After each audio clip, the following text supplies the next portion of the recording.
చేస్తాను.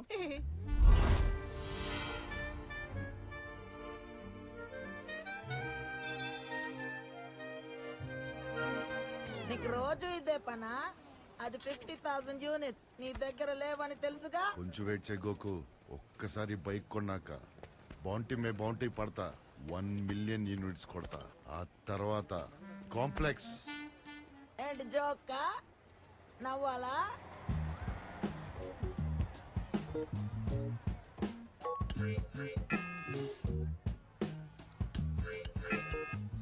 అమ్మ ముసలోడా.